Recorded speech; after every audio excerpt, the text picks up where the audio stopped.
டின்னருக்கு தோசை, இட்லி பிளான் பண்ணியிருந்தேன். மத்தியானம் வச்ச சாம்பார் கொஞ்சமா மிச்சம் இருந்துச்சு. அது கூடவே சட்னி அரைக்கலான்னு பார்த்தேன். எப்பவுமே அரைக்கிற சட்னிய ஸ்கிப் பண்ணிட்டு வேற ஏதாவது புதுசா ட்ரை பண்ணலாம் அப்படின்னு சொல்லிட்டு, தக்காளி கடையில் செய்யறதுக்காக குக்கர்ல ஒரு 2 தக்காளி, 2 வெங்காயம், ஒரு 4 பச்சை மிளகாய், அது கூடவே பூண்டு ஒரு 6 பல்லு, அப்புறம் தண்ணி தேவையான அளவு ஊத்திட்டு, உப்பு போட்டு, மஞ்சத்தூளு, வீட்டு குழம்பு மிளகாத்தூள் கொஞ்சமா காரத்துக்கு, தனி மிளகாத்தூள் இத சேர்த்து 2 விசில் வச்சிர வேண்டியதான்.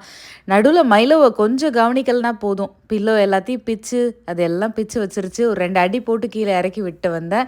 இட்லி ஒரு அடுப்புல வச்சாச்சு. 2 விசிலுக்கு அப்புறம் பார்த்தீங்கன்னா, தக்காளியும் நல்லா வெந்துருச்சு. ஒரு சின்னதா ஒரு தாளிப்பு, எண்ணெய் ஊத்தி கடுகு, கருவேப்பில அது கூடவே ஒரு காஞ்ச மிளகாய் போட்டு அது கூட சேர்த்தாச்சு. நைட்டு டின்னர் முடிச்சதுக்கப்புறம் வந்து மஞ்சள் போட்டு வெது வெதுன்னு பால் சாப்பிடணும் போல தோணுச்சு. அதையும் ரெடி பண்ணி வச்சுட்டு, சைட்ல தோசை ஊத்தி, நல்லா சுட சுட சூப்பரா வந்து சாப்பிட்டோம். டேஸ்ட்டு செம்ம சூப்பரா இருந்துச்சு. நீங்களும் உங்க வீட்ல ட்ரை பண்ணி பார்த்துட்டு எப்படி இருக்குன்னு சொல்லுங்க.